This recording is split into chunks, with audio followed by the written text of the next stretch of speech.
After 4 long years of humiliation, of failure at home, and embarrassment abroad, our long national nightmare is finally over. Strength is back. Common sense is back. America is back. In just weeks, President Trump has secured our border and delivered the lowest level of illegal immigration in history. Criminals are being deported. Cartels are being hunted. He's draining the swamp, slashing billions in waste at home, while closing the spigot of American tax dollars to foreign regimes. He's reopening American energy, ending regulations, and returning power to our military as he seeks to stop the endless wars across the globe. He's taking on the ruling elite and returning the rule of the people. Under his leadership, we are respected again.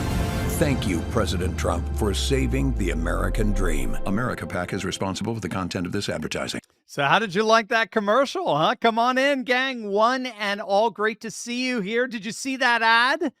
They started running it the other night during Trump's speech on Tuesday night. I actually just saw it for the very first time last night. I was watching Fox, and it was just so absolutely awesome. It's from America's PAC, and who knows who started America's PAC? Whose PAC is it? It is the one and only Elon Musk, and we're going to find out that Musk, like he does everything else, he is redefining politics with this PAC. I don't know how many of you caught Elon's tweet during Trump's speech to the joint sessions of Congress on Tuesday night. But he said this, quote, "After tonight, I am increasingly convinced that we can get to 60 senators." And he's right. You know, the Cook Political Report is projecting already 53 GOP Senate seats pretty much safe for the 2026 midterms. They're projecting at the same time 2 toss-ups. That's Georgia and Michigan, both states that went for Trump. So we can absolutely win those 2 states, especially Georgia. Brian Kemp is running for the Georgia Senate, it looks like, and it looks like he'll win that relatively easily. So if we pick up Michigan as well, that's 55 seats. There's no reason why we can't win another handful more of seats to flip so that we can get this, you know, especially given the massive popularity of Trump and the MAGA agenda. We're seeing a comparably optimistic outlook in the House. Again, it's still very early. Things can change. But according to AF Insight, the Republicans right now have an 11-seat advantage going into the midterms with 20 seats in the toss-up column. That means that the Republicans just hold on to 40% of those undecideds. They'll have 219, one more than what's needed for a majority. The Cook Political Report is seeing pretty much the same thing. They have the GOP at 212, Democrats 205 with 18 toss-ups. But what a lot of people don't seem to realize is that Elon is not just suggesting that we can get 60 senators. He's not merely hoping for 60 senators. Gang, Elon is planning for it. Elon is plotting it. I mean, this is precisely why he founded his own political action committee, America PAC. And commentators like Josh Steinem are noting that America PAC is even now positioning itself to be a real game changer. In fact, America PAC is poised to change politics like, frankly, never before. So whereas beforehand, if you wanted to run for office, you were frankly reliant on Republican political PACs that were largely controlled by the rhino establishment. I saw it firsthand. I remember back in 2015 talking with someone who was instrumental in Republican fundraising here in Delaware, and just in the Philly, the greater Philly area in general. And back then, this is before Trump came down the escalator in the Trump Towers to announce his candidacy in the summer of 2015. But I remember this fellow telling me that everybody, the whole powers that be, Republican powers that be, they were all in with Jeb Bush. Jeb Bush was it. And one of the reasons for that is because Jeb Bush sat on the board of a number of different foundations that controlled literally hundreds of millions of dollars. Sound familiar?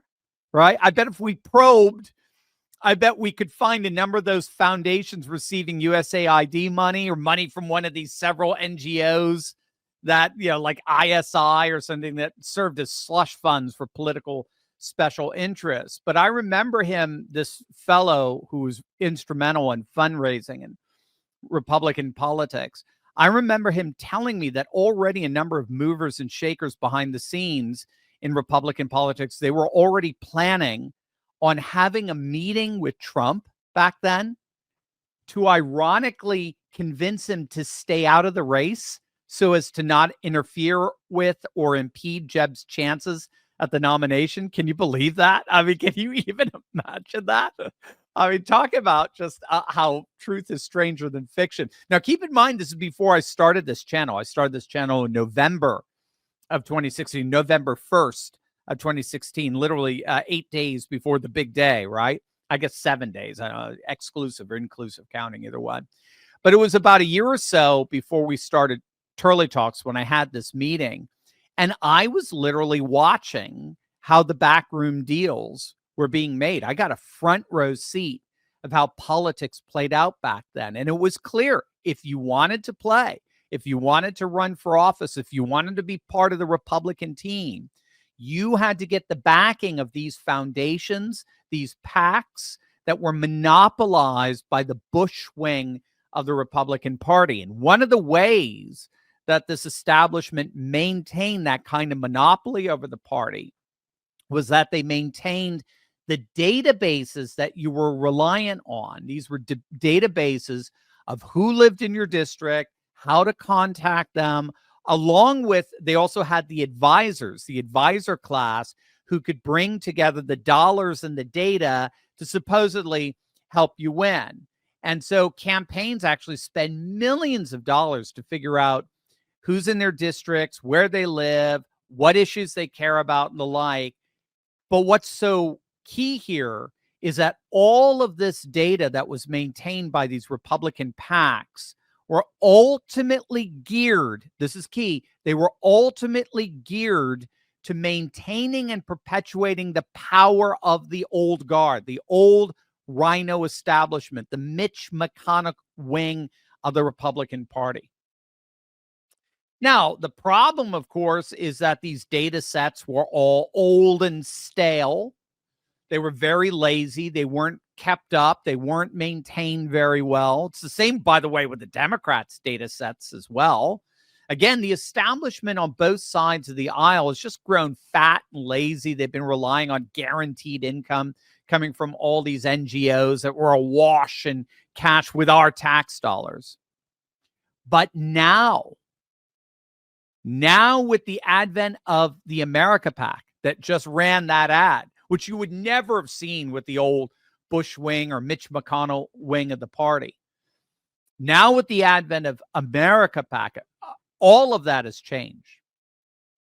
And the key with America PAC is that they're building their own voter files with their own data experts, all the while raising tons of money, mostly, of course, from the richest man on the planet. And now they're in a position to help MAGA candidates raise money and contact voters from day one of their announced campaign. And this is also, of course, applies to sitting members of Congress who are up for re-election in the midterms. Hey, gang, we often talk about how we can maintain and build up the conservative way of life. And one crucial aspect of that is your routine. Staying strong physically, mentally. It's not just about living longer. It's about living better, which starts with a good night's sleep. Now, I've partnered with Beam because they're a health and wellness company that's put in the time and rigorous research to craft science-backed solutions that truly optimize every system in your body from the moment you wake up until you lay your head down to sleep. Now, I've been using Beam Dream every single night for a while now, and it has completely changed the way I sleep. The endless news cycles, the uncertainty about our future, the weight of it all. I gotta be honest, it gets to me. It left me tossing and turning for hours. I have a very hard time turning my brain off. But gang, seriously, I'm not kidding you. since taking Dream, I mean, I literally crash at night. I fall asleep so fast, and I sleep deeply and soundly all throughout the night. Beam Dream is made with the highest quality sleep promoting ingredients to help you unwind and get that deep sleep we all need and deserve. In fact, it's become a nightly ritual of mine that I look forward to each and every day.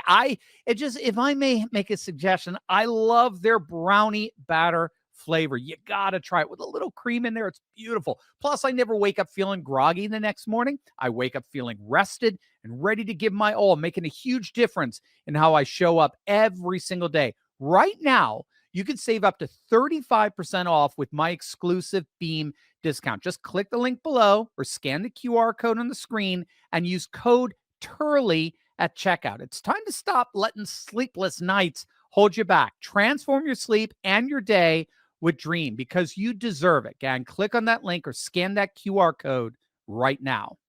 This is what the left, the more astute members of the political left, this is what they're really actually freaking out over about Doge. They think that all Doge is really doing in the end is data harvesting and basically guaranteeing Republican dominance for the next generation, because they have access now to all this voter data that no one in the Democrat Party comes even close to being able to access. So the Doge team, and keep in mind, there's tremendous overlap, as I understand it, between Doge and America PAC. The Doge team, and just in terms of, by the way, just in terms of the tech populism we'll be talking about in a sec, the Doge team and their plundering of the U.S. government and the IRS and so forth, these leftists are freaking out that they are in the process of amassing a database the likes of which no political party has ever even come close to possessing. So this is what the more astute observers among the political left are freaking out over. And frankly, in a sense, they're right, but not in the way they think. So we often talk about this phenomenon known as technopopulism, right? Which involves the dynamic wherein technological innovations like the internet, like data capitalism, we'll talk about cryptocurrencies, social media, they're all increasingly freeing populations from the old liberal industrial mechanisms of control. Well, unfortunately for the political left, technopopulists, particularly through the innovations of what's known as the new tech right, are getting a huge head start by tapping into what is called data capitalism, or it's sometimes referred to as digital capitalism, which is a socioeconomic system in which digital technologies, platforms, and data play a central role in the production, distribution, and accumulation of capital. So what that basically means is that we're seeing increasingly the rise of what scholars call a digital economy, where digital infrastructures, digital platforms, digital data-driven processes reshape traditional economic activities, and this is key, they're reshaping traditional political activities. So Elon Musk and America PAC are now on the front lines of a new political frontier where data and cutting-edge modeling technologies are making all the difference in who wins elections. Again, it was not a coincidence that Trump won all 7 swing states. That was not a coincidence, because you had so much of these tech populists focusing their data expertise on these 7 swing states. So, for example, many of you played a very active part in the Pennsylvania chase with Cliff Maloney, our good friend Cliff, right? We've had him on the program a number of times. You guys donated tens of thousands of dollars to the Pennsylvania chase to help Cliff win Pennsylvania, which we did, thank God. And that's exactly what you guys did on November 5th. But if you remember, Cliff wasn't just indiscriminately knocking on doors and chasing down whatever ballots he could.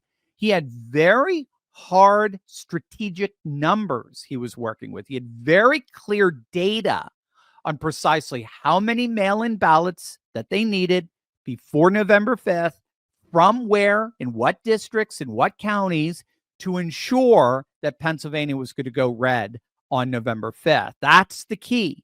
He wasn't just indiscriminately knocking on doors. Both Cliff and Scott Pressler of Early Vote Action had data that targeted key demographic groups: hunters, truckers, veterans, farmers. They, of course, went after the Amish in Pennsylvania, gun owners, sports fans, particular sports, you name it, data-driven digital information where they can harness and zero in 100% of their effort so as to change the game when it comes to political strategy and implementation and maximize the amount of votes that come in their favor. Data capitalism, right? The use of data as a social capital is increasingly driving politics and political success. And Elon Musk's America PAC is redefining those data technologies that are going to be key to overwhelming victories at the ballot box in the future. So what does all this mean? It means that when Elon says that 60 Senate seats is likely, he's got the data to back that up. He's going to utilize a whole rank and file of techno-populists who are armed and ready to redefine politics with extraordinary digital advantages, which is not only overwhelming the old neocon establishment Republican guard, but most especially the old, out-of-touch Democrats as well. By the way, click on the link in the description below to get all these articles and tweets I reference throughout my videos emailed to you each and every day. You're going to love it. We want you to have the best resources out there to convince your family and your friends of this new MAGA super age that's rising here.